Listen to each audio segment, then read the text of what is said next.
আজকে যদি আমার জীবনের লাস্ট দিন হতো,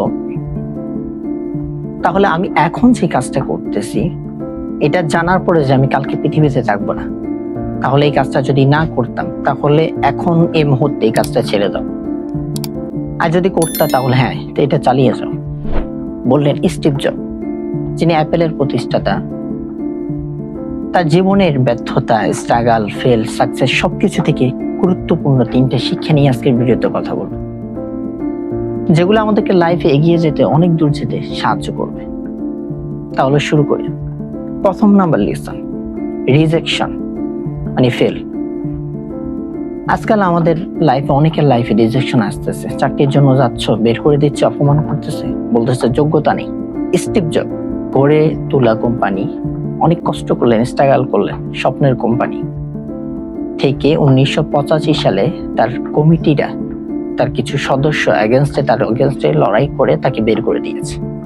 ওই ব্যক্তি হাল ছাড়েন নাই, অটল ছিলেন স্বপ্নের জন্য, লড়াই করা শুরু করেছেন, হাল ছাড়েন নাই কখন। এরকম আমাদের অনেকের লাইফে আজকাল হচ্ছে।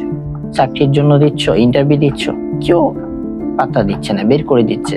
নতুন আইডিয়া বা নতুন ব্যবসা নিয়ে যাচ্ছ, কেউ পাত্তা দিচ্ছে না। হাল ছাড়বা না, হতাশ হবা না। একটা কথা মাথায় রাখবা, যে শূন্য থেকে শুরু করে সে একদিন রাজা হতে পারে। এই জন্য লড়াই কর, হাল ছেড়ে দেওয়া যাবে না, রিজেকশন যতই আসুক না কেন। হ্যাঁ, একটা কথা মাথায় রাখবা, যারা আজকে তোমাকে অপমান করতেছে, পাত্তা দিচ্ছে না, এটা মাথায় রাখবা, একদিন এমন কিছু ঘুরে দেওয়া তাদের যোগ্য জবাব যেন দিতে পারো। কথা দিয়ে না, কাজ দিয়ে প্রমাণ করে দেখাও। প্রথম নাম্বার। দ্বিতীয় নাম্বার হচ্ছে সবচেয়ে গুরুত্বপূর্ণ, না বলতে শিখো, নো বলতে শিখো। সেটা লাইফ বা কাজ, হয়তো অন্য কেউ তোমার ডিসিশন নিল, তুমি না বলো। বড় হয়েছে, নিজের ডিসিশন নিজে নেন, ভালো কোনটা খারাপ কোনটা বুঝে। এই জন্য অন্য কাউকে নিজের লাইফের কন্ট্রোল দিবেন না। স্টিভ জব বলতেন,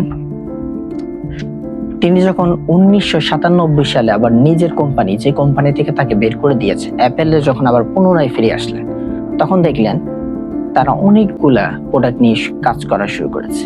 এই জন্য ওই অ্যাপেল কোম্পানিটা দেওয়ালিয়া হয়ে যাচ্ছে, আগের থেকে অনেক ডাউনের দিকে যাচ্ছে।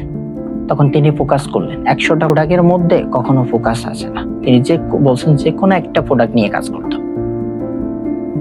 আর বাকি সব সুযোগ, সবকিছুরে না বলে, যে কোনো একটা সুযোগকে হ্যাঁ বলেন, ওইটা নিয়ে কাজ করেন। তিনি কি করলেন? মোবাইলের দিকে ফোকাস করলেন।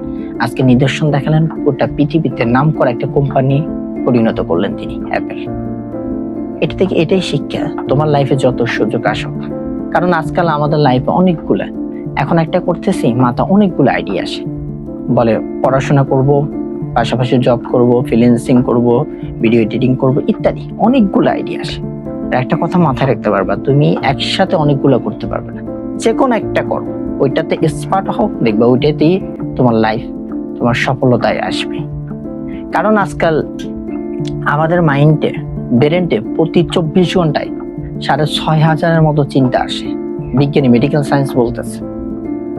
তাহলে এটা এরকম নতুন নতুন আইডিয়া আসা, এটা স্বাভাবিক। এই জন্য যে কোনো একটা কাজের দিকে ভালো করে ফোকাস দাও, তাহলে ওইটাতে সাকসেসফুল হতে পারবে। আর বাকি সবকিছু, লাইফ হোক যেটাই হোক না কেন, সবাইকে হ্যাঁ বলতে যাবে না, নো বলে। আর তৃতীয় নম্বর সবচেয়ে গুরুত্বপূর্ণ লিসন, সেটা হচ্ছে স্টিভ জব কি করতেন? প্রতিদিন একটা রুটিন বানাতেন কাজের, দৈনিক একটা রুটিন বানাতেন, আজকে কি কাজ করবে এই রুটিনটা বানাতেন। তারপর নিজে নিজে প্রশ্ন করতেন, আজকে যদি আমার জীবনের লাস্ট দিন হয়, আজকের দিনের পর যদি আমি পৃথিবীতে আর না বাঁচি, তাহলে এখন এই কাজগুলো যে আমি লিখলাম, এগুলো যদি করতাম এটা জানার পরেই, তাহলে এগুলোর মধ্যে টিক চিহ্ন দিত। আর যেটা না করতো ওইটার মধ্যে করজ দিত। আর যেগুলো টিক চিহ্ন দিত ওইগুলো নিয়ে কাজ করতেন। ঠিক তেমনই তোমাকে এটা করতে হবে। তুমি এখন যেটা করতেছো, এই মোবাইল চালাচ্ছ, সময় নষ্ট করতেছো, ব্যয় করতেছো, এগুলো যদি না করতে এখন ছেড়ে দাও। আর এই 3টা শিক্ষা নিজের জীবনের মধ্যে প্রয়োগ করো, তাহলে লাইফ অনেক দূর যেতে পারবে।